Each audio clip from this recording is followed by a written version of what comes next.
Magandang umaga sa inyo lahat, tanghali man, hapon o gabi sa lahat ng mga nakakapanood ng YouTube content na ito. Ito po ay ang karaoke pananampalataya at katotohanan at ang pangalan ko si Brother Joe na sa inyo ay nagbabagi ng salita ng Diyos sa normal na pamamaraan sa loob ng bahay, minsan sa labas, sa backyard. Doon lang ho. At alam natin yung mga iba't ibang mga balita na hinihintay ng ibang tao, mga nangyayari sa Pilipinas, tulad ng mga nakaraan na sinabi ko, ay talagang talamak ang pagnanakaw. Sobra na talagang ito ay dapat talaga mayroong maparusahan, tsaka meron talagang maiswak sa kulungan. Nakikita ko na kapag last chance na ng Pilipinas, kapag walang batas na umiral, ay magkakaroon ng tinatawag na chaos. Hindi mapipigilan ng AFP yan tsaka PNP. Totally magkukulaps ang Pilipinas. Kasi yung mga tao, na sila fed up na. At sa pamamagitan ng kaso na yun na maisampa, ay dapat makulong, i-riff off ang mga taong nakagawa nun, tanggalin kunin yung mga ari-arian nila at i-garnish lahat. At ipakita ng gobyerno na seryoso sila sa tinatawag na enforcement ng batas. Walang mayaman, walang mahirap. Tulad ng Amerika, dito sa Amerika, bago ako magsimula, dito sa Amerika, ang Department of Justice, ang enforcement nila ay through Federal Bureau of Investigation. Tapos meron pang tinatawag na yung Police Department, example NYPD, yung pinakamalaki. Pagkatapos meron pang mga tulad ng Sheriff Department kasama yon. So na-enforce nila yon. Walang mayaman, walang mahirap. Basta huhulihin nila yung tinatawag na less lethal or lethal. Kapag pumalag o kung ano man mangyari, ay ganon. Part talaga yun ng enforcement. Pagkatapos tinatawag na Department of Homeland Security, ay meron silang enforcement din. Yung tinatawag na TSA, at yung ICE, police, yung mga nanguhuli ng mga illegals, marami din sila noon. At ito ay seryoso nilang ginagawa yan. At yung panglabas na enforcement ng Amerika, yung tinatawag na CIA o Criminal Investigation Agency, ay nandun. Sa Pilipinas, naturingang maraming mga enforcement, pero hindi ini-enforce kasi natatakot. Yung uhuli nyo, ilan lang sila eh. Matakot kayo sa taong bayan. Sa mga tao talaga. Ay, ilan lang yung kahit elitista yun, mga yun. Kapag mayroong mga bodyguard na humarang sa inyo, pinutukan kayo o tinutukan na kayo, syempre labanan na yun. Kinakailangan mahuli yun. Dito nga, yung mga FBI na nakikita ko, kahit yung mga police department, yung meron silang special weapons and tactics, yung SWAT nila. Lulusob doon na, may mga nakikita ko, nilulusob yung isang talagang full battle gear. Habang tumatakbo yung SWAT na sasakyan, yung parang malaking, parang MRAP, nakasabit sila lahat doon. Nakahawak, naka full battle gear. Pagbaba pag hinto sa tapat, meron na silang formation. Huli yung tao. Ngayon, pagka lalaban yung tao, mamamatay siya. Walang mayaman, walang mahirap. Kaya, bilib na bilib ako sa Amerika. Dito sa bansa na to. Nasa Northern California ako. Na kahit mayor, kahit congressman, kahit sabi mo pang vice president o kung sino man, kahit judges, mga judge, o mga judges na nagdadrive ng nakainom o nag-violate ng traffic, i-escalate nila yon. Kung bakit nag-violate hanggang sa malaman, lasing pala, hulihin, pupusasan. At may body camera yon. Naka-rekta pa doon sa pinaka-main. Nakikita nangyayari, tas nagpapadala na lang ng reinforcement. At walang magagawa yung judge o senator o congressman, kahit sino man, kahit artista, mayaman. Kasi ang batas dito, seryoso. Kaya nga kapag ang Amerika inatake, yung batas dito, pairali nila yung paglaban sa kalaban. Sana naman sa Pilipinas ay ganon. Aanin nyo yung pag-aaral ng tinatawag na PNP ay nag-aaral yung mga pulis doon kung hindi naman makapag-enforce ng batas dahil natatakot. Anong klaseng mga enforcement ang ginagawa ninyo? May NBI nga. Tapos pag malaking tao o religious leader yung uhulihin, hindi mahuli. Makapangyarihan pa ba sa inyo yung mga yon? O duwag lang talaga kayo, mga nasa PNP, NBI? Takot lang talaga kayong hulihin sila. Kasi nga, pinapalagay nyo sa sarili nyo na Diyos sila at kaya kayong bayaran. Hindi dapat kayo matakot. Kung yung nagpapa-enforce ng batas na yon, imbis na hulihin, dahil kilala niya yung tao na yon, kasuhan nyo. Hindi ba obstruction of justice yung ganun? Kaya dito sa Amerika, masasasabihin ko lang sa mga hindi rin nakakaalam. Dahil ang Amerika, ang mga tao rito ay meron tinatawag na Second Amendment rights, right to bear arms. May karapatan silang magkaroon ng mga armas.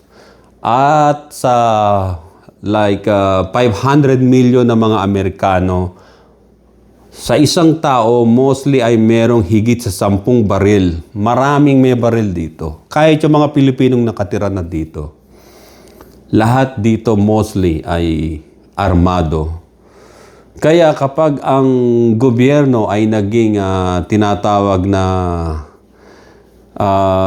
tyrant, nandito yung mga tao, meron tinatawag na regulated militia. Hindi tulad sa Pilipinas, yung mga mahihirap dyan, kaya kayang-kayang sipa-sipain ng mga elitista o mayayaman na kahit yung mga anak ng religious leader nagnanakaw. Kasi meron silang pera. Yung nakuha nila yun sa mga pag-iikapu ng mga tao, yumaman sila. Akala nila Diyos na sila.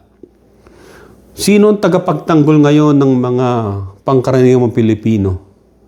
Dapat kayo mga PNP, dapat kayo NBI, dapat kayo DOJ, Department of Justice. Etong mga tao na to, mga bumibili yan, nagbabayad ng taxes. Pagkatapos yung mga politician, yung mga crooked politician at yung mga nagtatrabaho sa departamento ng iba't ibang departamento ng Pilipinas, ng gobyerno, ninanakaw lang. Tapos pababayaan nyo na lang. Pagkatapos naglutangan ng mga kotse nyo sa kalsada dahil binaha. Hindi ba napakatinding perwisyon sa inyo? Ngayon kagagawa nyo ng mga nagnakaw ng pondo, kasama politician, kasama yung mga departamento ng mga kurap. Hindi nyo hulihin pag merong Kung sa akin siguro ko ako mag-enforce nun. Kapag nakita kong may mga bodyguard yun o security pumalag, barilan na yun. Kasi hinahainan nyo tas tinutukan kayo. Siyempre, ikaw ang mamamatay, sila buhay. lalaban na kayo, di ba? Kaso ang nakita ko sa mga balita dyan sa Pilipinas, yung foreigner na Chinese na babae, binuhusan ng kape yung mukha ng pulis doon sa LRT. Ano ngayon, hindi nyo man lang, hindi nyo hinawakan ng kamay, ibinalibag dyan sa semento. Pagkatapos yung dalawang tuhod nyo, idiniin nyo doon sa likod at pinusasan yung kabila. Di ba dapat ganon? Tignan nyo sa Amerika dito. Kapag mayroon ng tinatag direct assault, ibabalibag na lang yun. Poposasan, you are under arrest. Sa kanya siyang babasahan ng Miranda rights niya. Sa Pilipinas, pulis walang nagawa.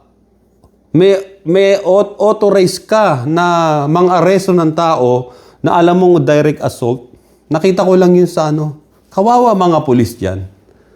Kawawa talaga kasi nga, yung scare tactic ng mga nakakataas sa kanila yun eh.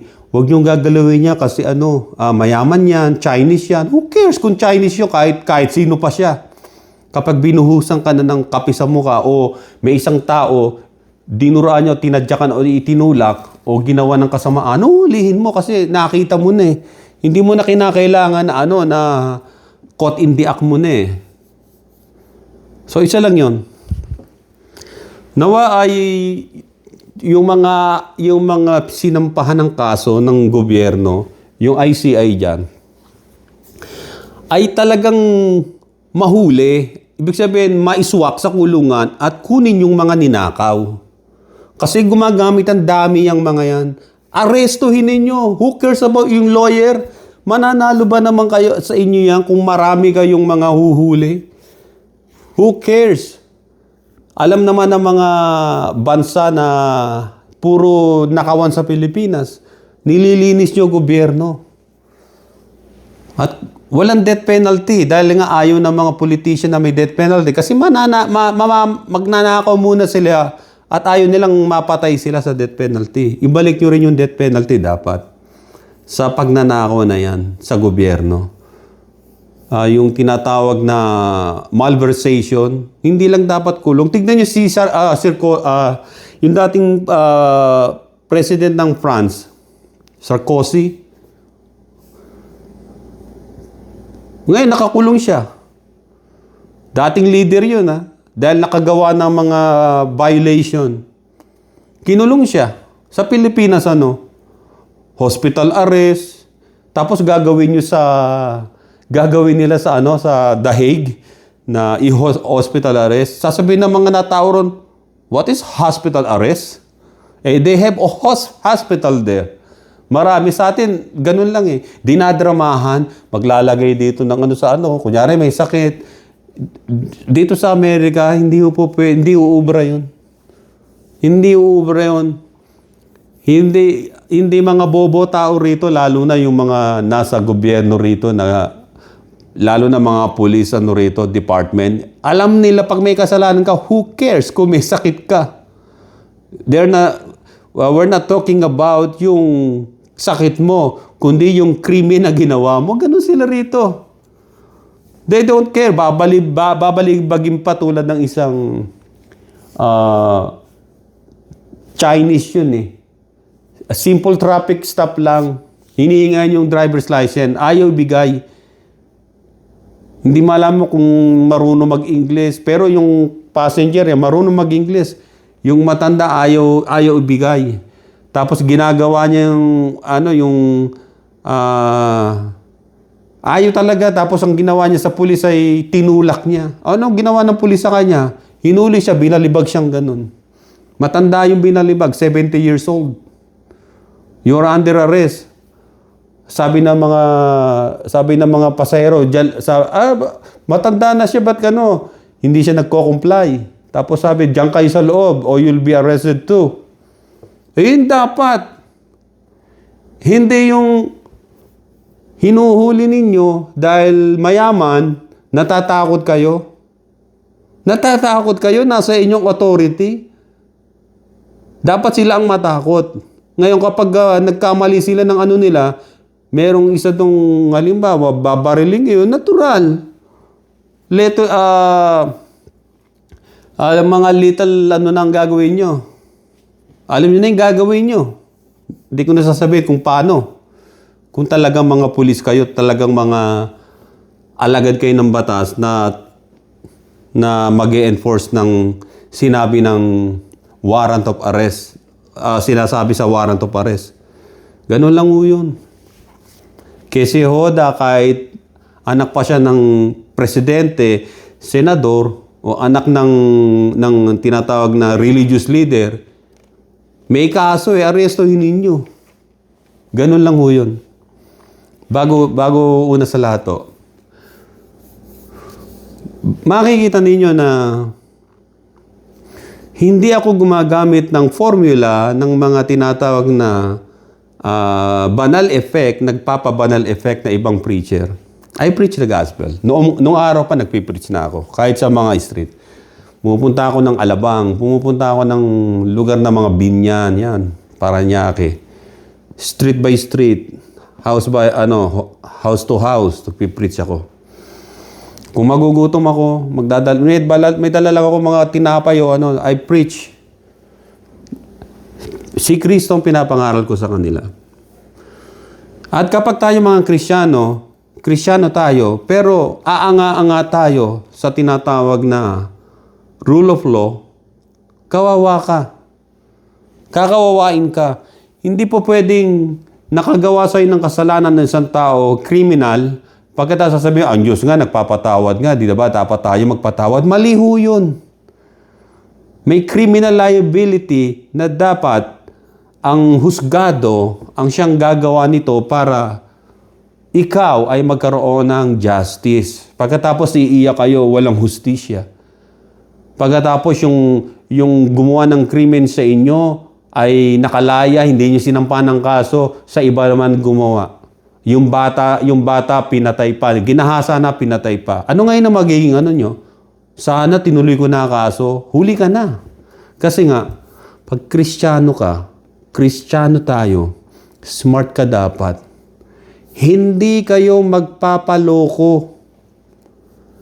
Kung yung mga preacher na sinasabi na ang gawin ninyo ay magpatawad na lang kayo sapagkat ay nang sabi ng Panginoon magpatawad.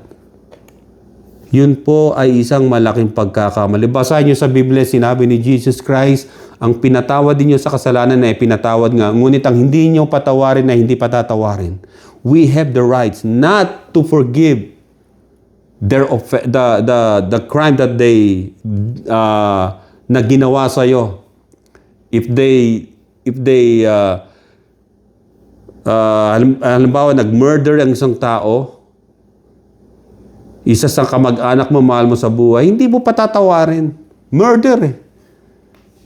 It's a crime against person. Yung buhay ng tao kinuha niya, murder yun. Yung sinasabi ng iba, patawarin. Yung anak ninyo, pinabayaan nyo maglakad sa kalsada, sumakay ng tricycle, ginahasa ng tricycle driver. Pagkatapos sasabihin nyo sa tricycle driver, pinatatawad na kita. Meron nagtanong sa akin yan. Ang sabi, patawarin daw. Patawarin? Paano yung sabi, hindi kukulong? Alimbawa, ikaw, sabi ko, yung nanay mo o yung kapatid mo, mabuting tao, breadwinner siya, halimbawa, maganda ang kanyang pananaw sa buhay, nagtatrabaho, although hindi man siya nagbabasa ng Biblia, hindi siya ganun hindi religious, let's say. Pero yung ginagawa niya maayos naman, tinutulungan kayo, bumibili ng pagkain, inaalaga ng nanay ninyo. Pero ikaw, let's say, Kristiyano ka, o sinasabi mong born again ka, actually, hindi naman religion yung word na born again, pinauso na lang ng iba yon. Halimbawa, ikaw ay nagbabasa ng Biblia, nananalangin ka, umaatin ka sa fellowship, mga fellowship nyo, yung isang kapatid mo, hindi. Pero isang kapatid mo, trabaho ng trabaho, hindi kayo pinababayad sa pagkain, yung mga magulang nyo, ganun din. Isang gabi, sabi ko yun, sa kwento ko, sumakay siya ng taxi, biglang yung taxi driver, ininto siya sa madilim, ginahasa siya, ninakawan siya at pinatay siya. Pagkatapos, yung taxi driver ay nakulong. Ang tanong ito, tapos sa loob ng kulungan, kasi sabi ng iba, patawarin, yung iba, nangaral pa daw. Tapos paano mo nalaman na si Kristo tinanggap niya? Kung nasa loob ng kulungan. Halimbawa, yung tao na yon, let's say, tinanggap si Jesus Christ. Pero, sinabi nyo na inaatrasan namin yung kaso kasi nagbago na siya. Let's say ganun. Nagbago na. Kasi sabi ng Biblia, sinasabi ninyo, yung mga Christian dyan sabi ninyo, ang sino mang tumanggap sa Panginoon ay pinatawad sa lahat ng pagkakasala. At sa langit ang punta, di ba? Malinaw yun, sabi. Ngayon, yung taxi driver na pumatay sa inyong kapatid na breadwinner, hindi man siya reliyoso, pero yung gawain niya ay higit pa sa tunay na mananamba o Kristiyano. Maalalahanin sa mga magulang. At halos lahat ng sweldo ay sa inyo binubuhos. Ngayon, pinatay siya. Nagahasa na, nanakawan na pinatay siya. Nahuli yung taxi driver. Pagkatapos, tumanggap siya sa Panginoon. Naligtas. Yung kapatid mo, hindi naman nakakarinig pa ng gospel, hindi pa tumatanggap. So, hindi siya ligtas, di ba? Kasi wala sa kanya si Kristo Ngayon, asan ang justice doon? Asan ang justice? Ang isang tao, kinakailangan niyang pumatay muna bago siya makakilala sa Panginoon. Is that a justice? O yung isang taong hindi man nakakakilala sa Panginoon, wala namang inaargabyadong tao, ay pinatay ng isang taong makasalanan ng isang tao na yon, halimbawa yung taxi driver na binabanggit ko. Asan ang justice doon? So yung kapatid mo pala sa impyerno, napatay na siya, nagahasa na siya, nanakawan na siya, napunta pa sa impyernong kaluluwa kasi hindi tinanggap si Kristo Hindi niya pa tinatanggap Samantalang itong taxi driver, magnanakaw na sa una, nanggagahasa pa, nagnanakaw, tapos nung may nangaral, nakakilala sa Panginoon, let's say nakakilala, ay sa langit siya ngayon. So, absuelto siya sa lahat. Wala sa impyerno. Yung mahal niyo sa buhay na napakabait na tao, napakabuti. Siya ngayon yung naghihirap sa impyerno dahil wala kay Kristo. At yung isa naman, dahil nakakilala, nasa langit na kay Kristo. Where's the justice? Maraming ganyan na mga preacher na sinasabi basta na kumilala ka, isang taong ito, hindi nga siya born again o hindi siya Christian, hindi siya nagbabasa ng Biblia, pero ang pamumuhay niya, yung salamin ng pamumuhay niya ay nasa Biblia. Na napakabuti, napakabait. Yung sinasabi ninyo, hindi maililigtas ang isang tao sa kanyang kabutihan sapagkat ng kanyang kabaitan o kabutihan o yung mga gawa niya ay tulad lang ng mga maruming basahan. Ang tanong, bakit kinakailangan gumawa tayo ng mabuti sa kapwa at kung ikay nasa gobyerno?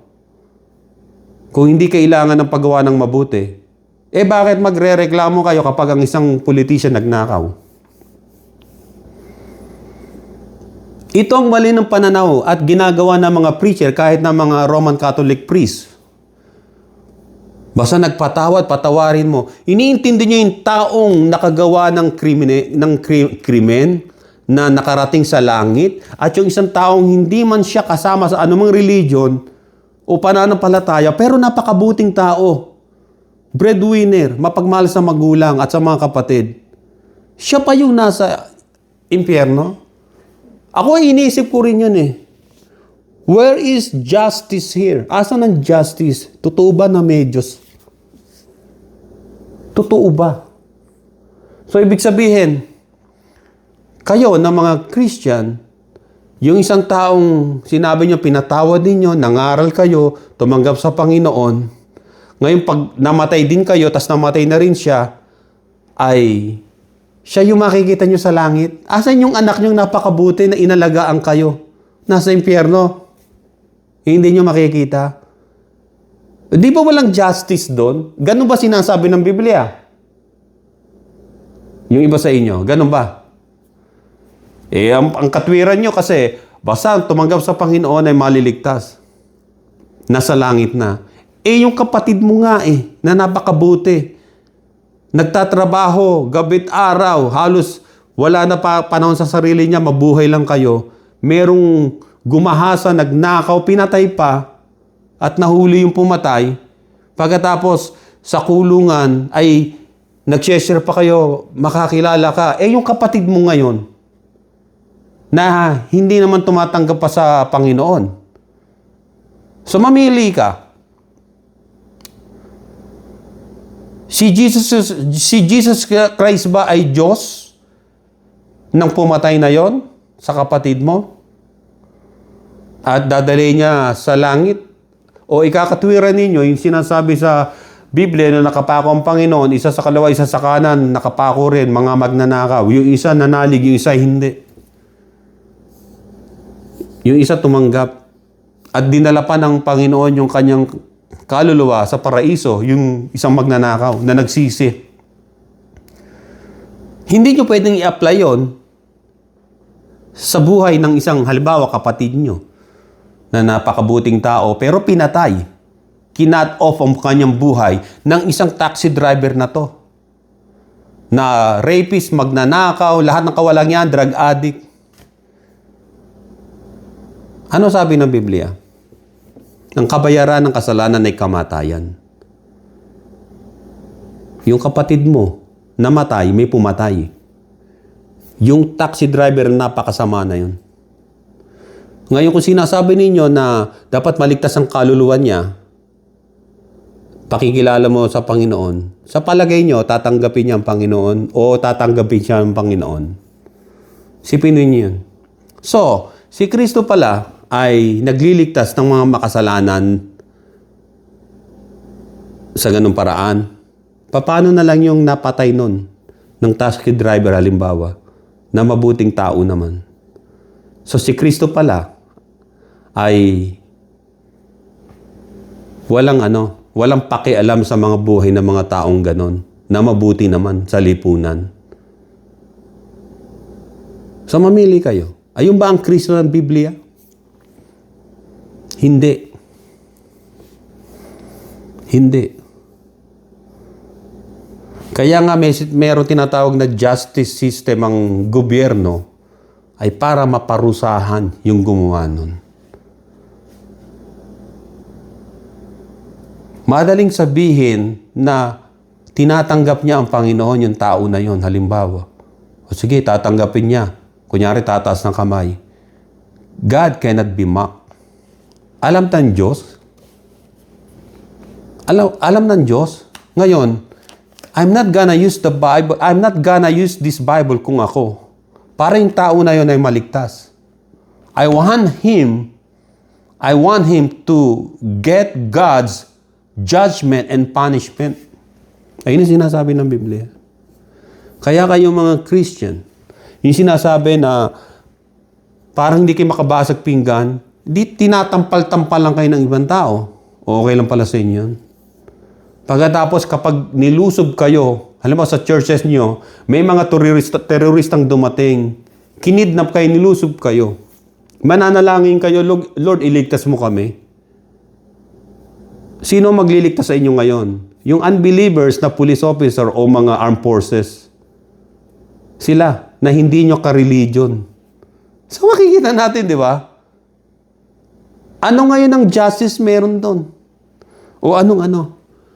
Bakit ganun? Kasi nga, mali ang iba sa inyo sa paniniwalang ganun. Pag ikaw naging Kristiyano ka, hindi ka dapat kinakawawa-kawawa. Tandaan niyo yan. Wala sa Bibliang nakalagay doon.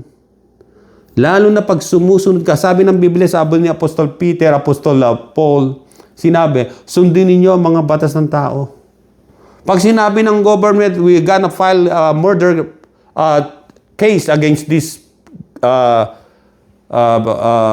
suspect, tumulong kayo, makipagtulungan kayo, yes. Hindi yung, ay, kinakailangan patawarin natin siya. Mga baliw ba kayo? Criminal yun na dapat maparusahan. Let the full extent of the law i-apply doon. Sa Bible, sa New Testament, let's say sa Old Testament, kakasuhan yon pagkatapos patatayin sa isang sulok, lahat babatuhin siya ng malalaking tipak na bato sa mukha at sa ulo. Ganon ang punishment. Death penalty. Death penalty talaga. Kung kapag ang buhay ang kinuha niya, utos ng Diyos yan ha, buhay din ng kabayaran. Old Testament, maging sa New Testament. Si Jesus Christ nga na sinless, walang kasalanan, death penalty ang inabot niya. Dahil lamang sa pangangaral niya patungkol sa kaligtasan. May death penalty na New Testament. Ngayon, babasahin ko sa 1 Peter chapter 3 verse 17. Sabi rito, 1 Peter 3:17, for it is better if it is the will of God to suffer for doing good than for doing evil. Mas mainam pa raw kung ito'y kalooban ng Diyos na mag-suffer o mag-tiis tayo, magdusa tayo for doing good than for doing evil. Yung inuusig ka, pinapersecute ka because of your faith. Because of your faith, tandaan ninyo. Pero pag inuusig ka because of your skin color, because of your race, and because of your freedom expression, freedom of speech, hindi ka magpapasawalang kibo as a Christian. Saklaw kasi ng batas yun, yung freedom na yun. Even freedom of religion. Pag inuusig ka ng isang tao dahil sa religion mo, that's a clear violation ng Constitution. It is better for us to suffer for doing good. Alam niyo bang for suffer to doing good? Halimbawa, tumutulong ka sa tao for suffering for doing good. Halimbawa, tumutulong ka. Meron kayong nagmi-ministry kayo. Halimbawa, nagmi-ministry kayo, inaaruga niyo yung mga orphan, yung mga walang mga magulang, pumupunta ka araw-araw doon, nagluluto kayo ng pagkain, kahit lugaw man na pinakakain niyo sila. Ang tawag ron ay suffering for doing good.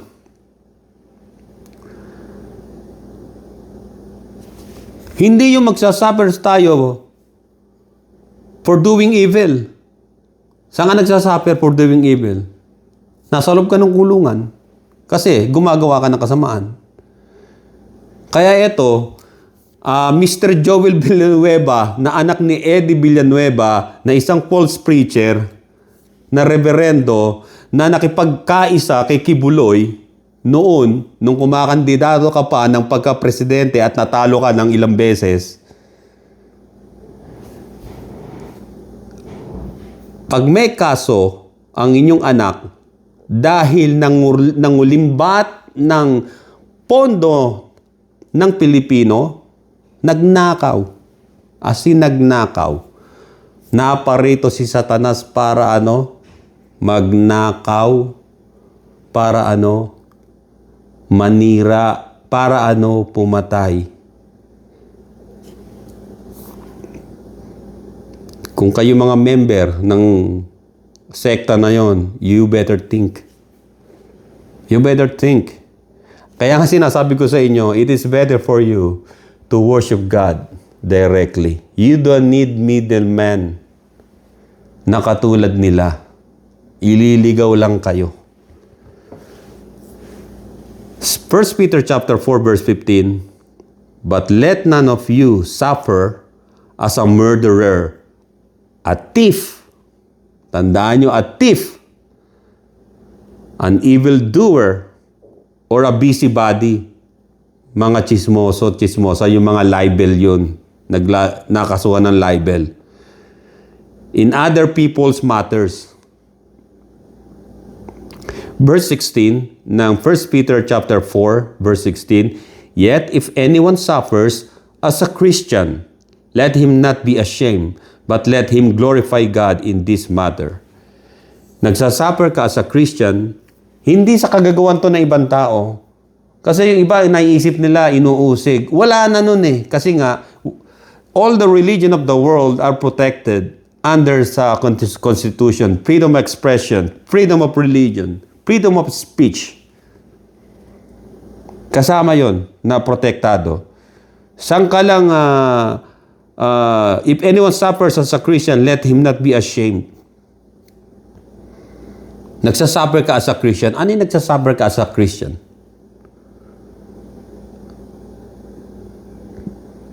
Ang Panginoon ba, tuwan-tuwa ba kapag ikaw ay laging may suffering sa buhay mo? Hindi. Nagsasuffer ka as a Christian. What? Ano yun? If you're carrying your cross every day, example, gumigising ka ng maaga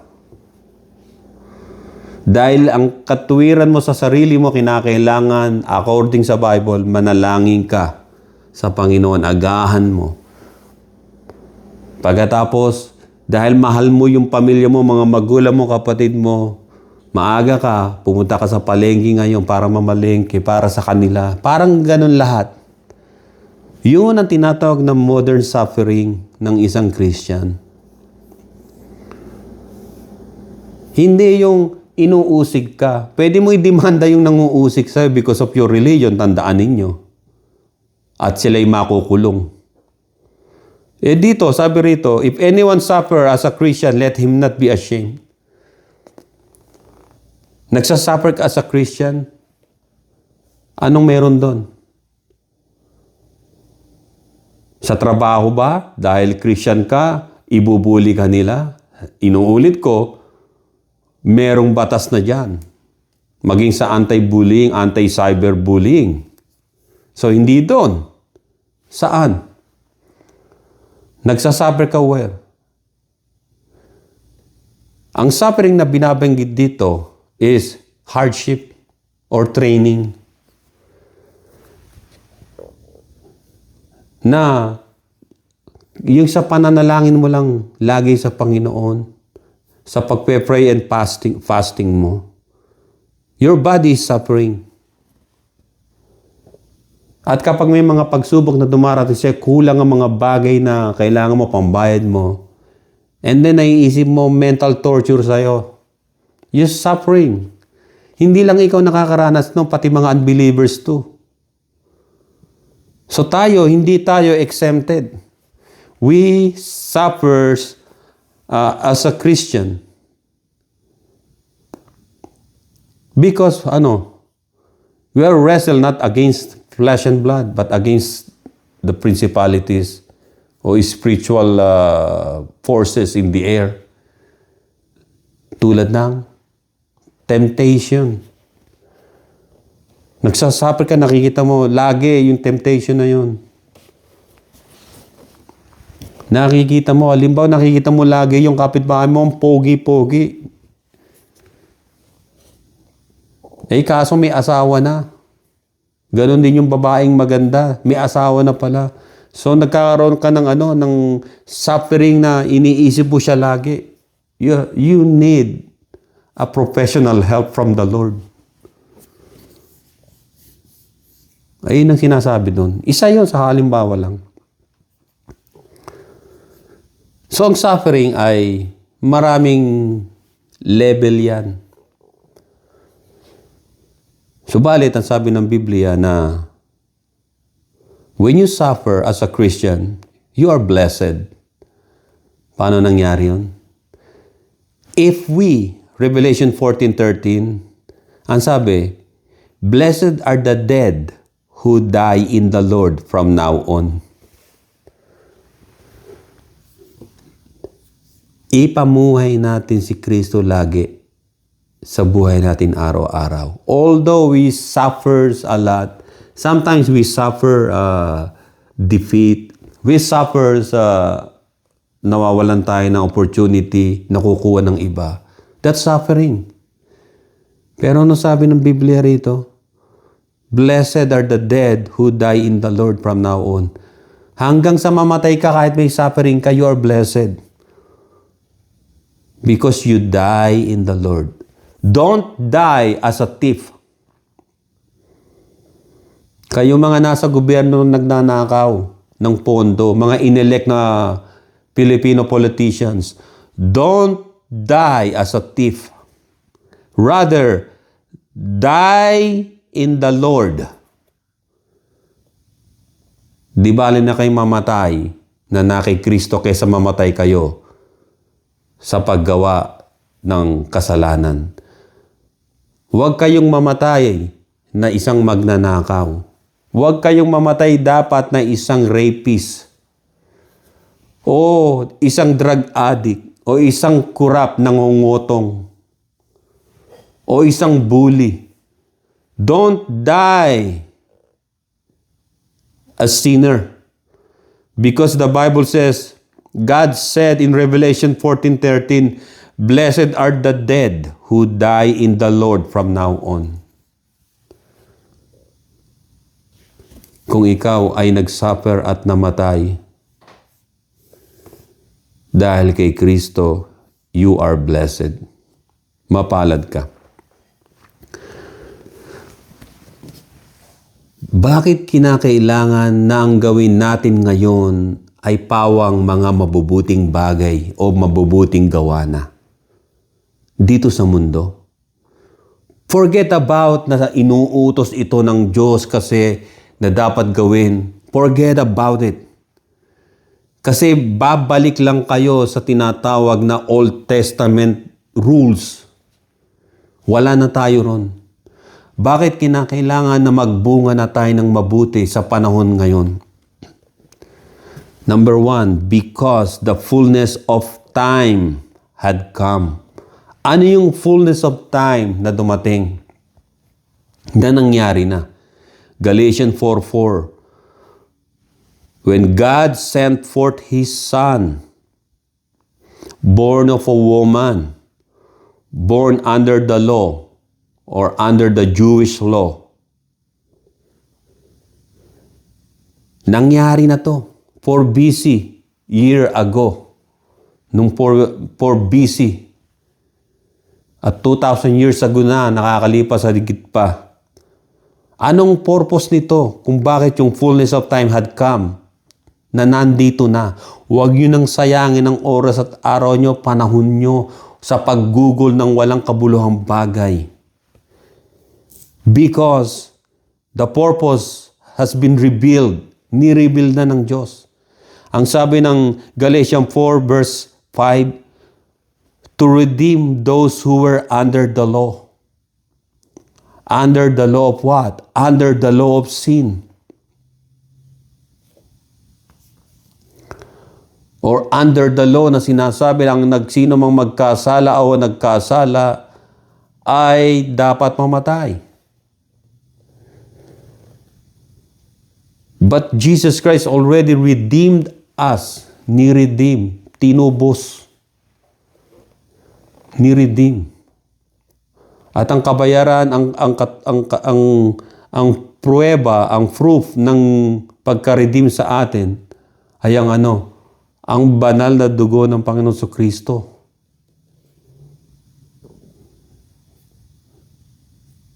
Si Jesus Christ unang-una, tandaan ninyo, na gusto niyang i-redeem ang mga Hudyo, ang mga tao sa Israel noon. But He was rejected by His own, yung mga fellow Jews niya. Then what happened? Verse 5 ang sabi, the salvation came upon us all, mga Gentiles, that we might receive the adoption as sons. Natanggap natin yung adoption as sons, as children ng Panginoon. Bakit natanggap natin? Kasi ang hanap ng Panginoon, nung bumaba siya sa mundong ito, ay upang sa pag-akit niya sa langit, ay may dala-dala siyang mga sons of God, children of God. Tinanggihan siya ng mga Jew. Ngayon nakarating sa atin ng mga hindi Hudyo ang tinatawag na redemption, the redemptive work of Christ. He redeemed us. He redeemed us when the salvation came upon us all. Ni-redeem tayo that we might receive the adoption as sons. Jesus Christ,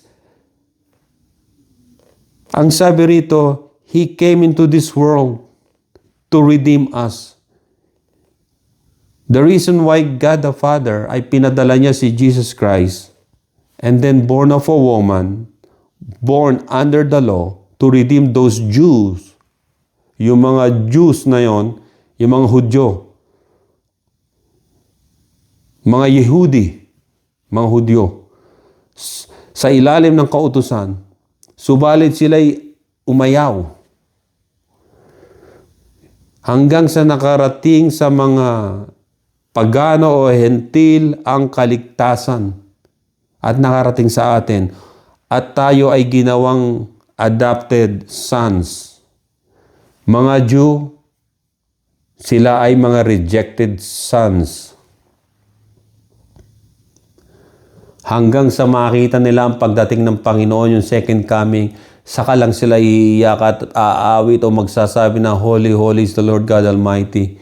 Yung padating na yon, na yung kanila palang tinanggihan.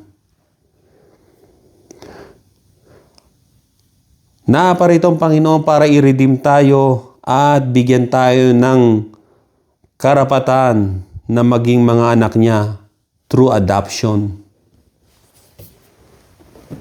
Sabi nga ng Romans chapter 11 verse 19, you will say then, the branches, ang sabi rito, were broken off that I might be grafted in.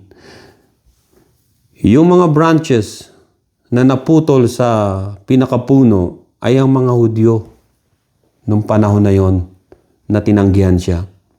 Were broken off, ang sabi, that I might be grafted, upang tayo ay maiduktong naman sa pinagbalian sa kanila.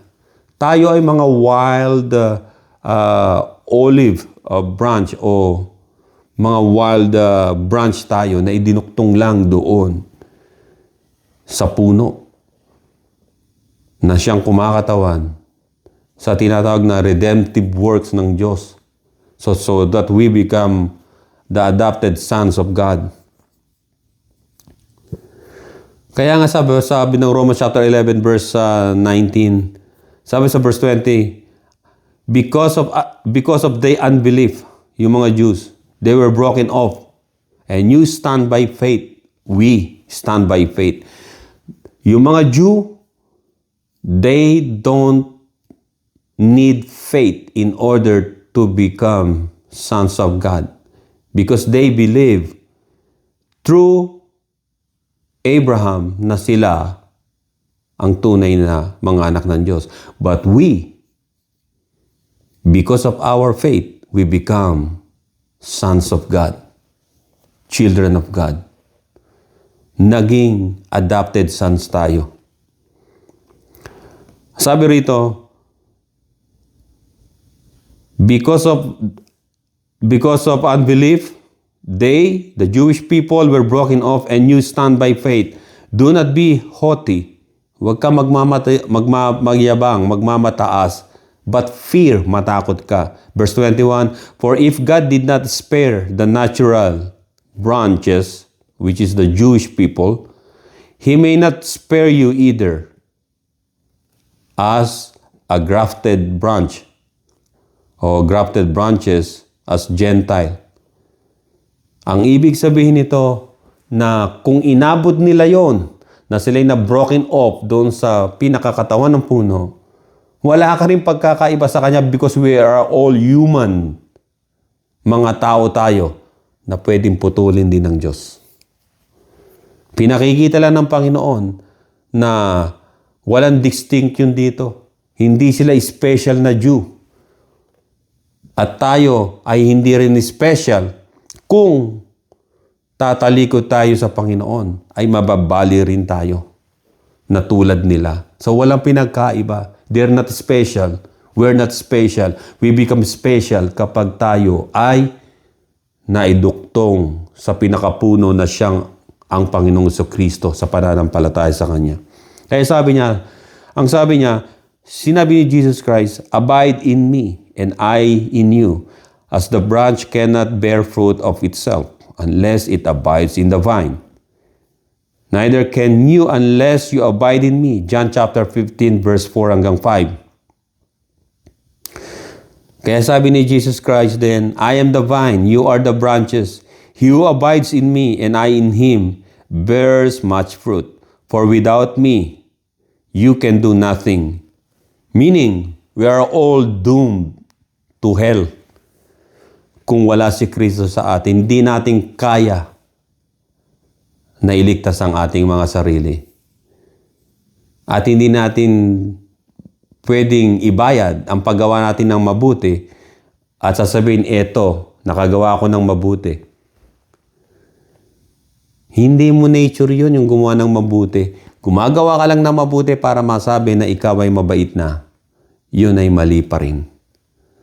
Ang nais ng Panginoon kaya tayo gumagawa ng mabuti dahil ayan ay bunga ng Espiritu Santo ng Diyos sa atin.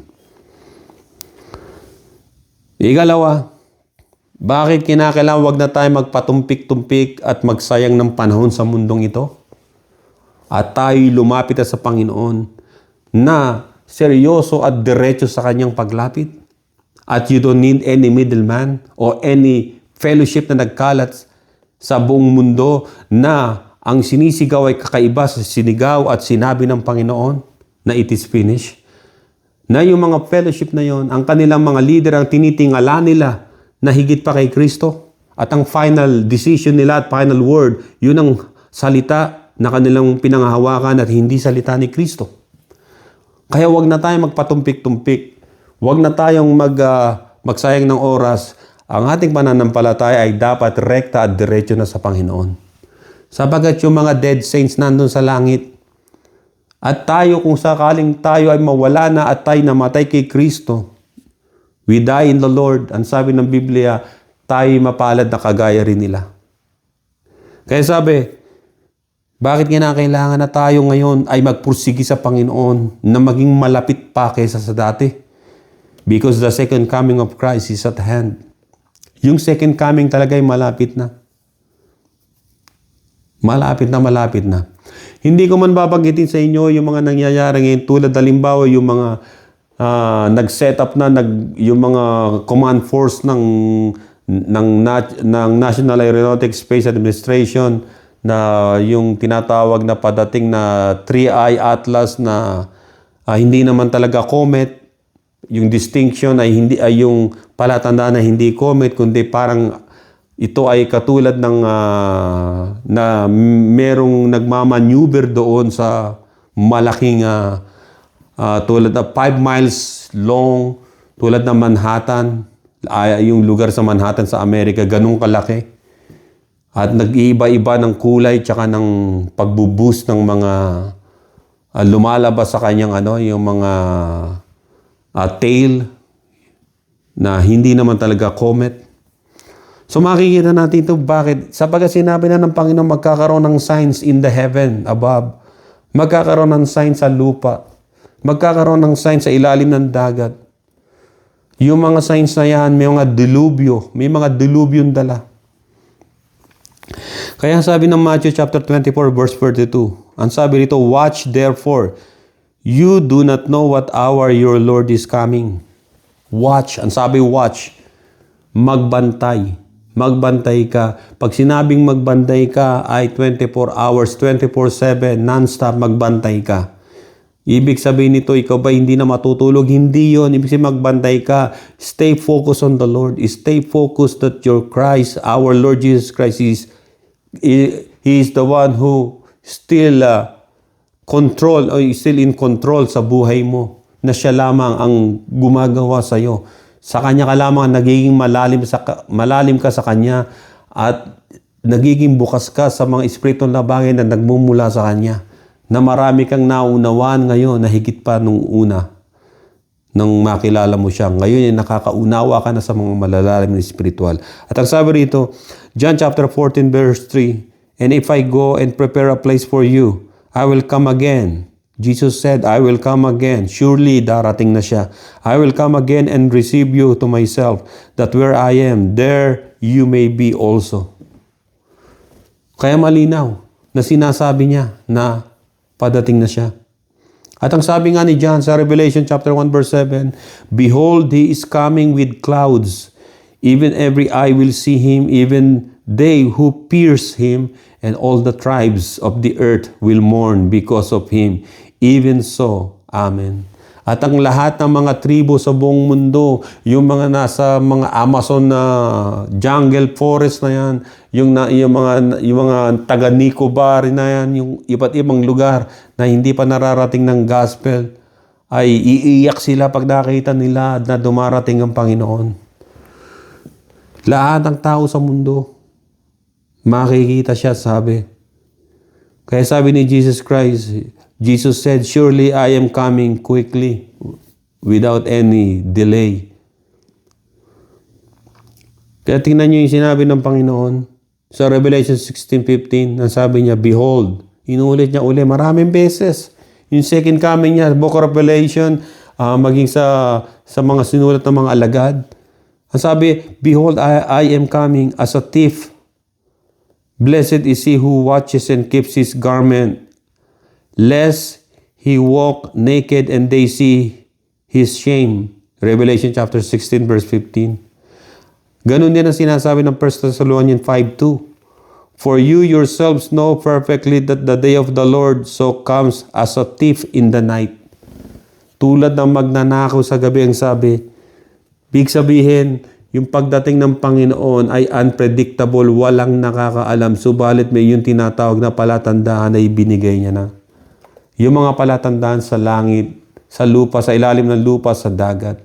At yung palatandaan ng mga tao ay magiging masuwayin, magkakaroon ng mga kaguluhan, ang pag-ibig ng marami ay manlalamig, maglalaho, at magkakaroon ng tinatawag na civil unrest, at lahat ng mga tao ay marami sa kanila ang tatalikod sa Panginoon, sa pananampalataya nila. Yun ang mga palatandaan. Subalit kapatid, ang nais kong sabihin sa iyo ay ganito. Ano man mangyari sa mundo, ano man ang nagaganap, kahit sa pinakakilala mo pang tao, si Kristo ang panghawakan mo, hindi sila. Sapagkat sa kanila ay mabibigo ka lang, subalit sa Panginoon, ang tagumpay at ang pinangako niya sa kanyang pagbabalik na tayo magkakaroon ng buhay na walang hanggan sa kanyang piling at magpakailanman na walang katapusan ay mangyayari. Maraming salamat sa inyo sa inyong pakikinig. Ito pong inyong kapatid si Brother John ng Creoke Pananampalataya Katotohanan. At sa mga hindi pa po nagsasubscribe, ay maaari po kayo magsubscribe po. God bless you lahat. To God be the glory in Jesus' name. Everybody say amen. Amen and amen.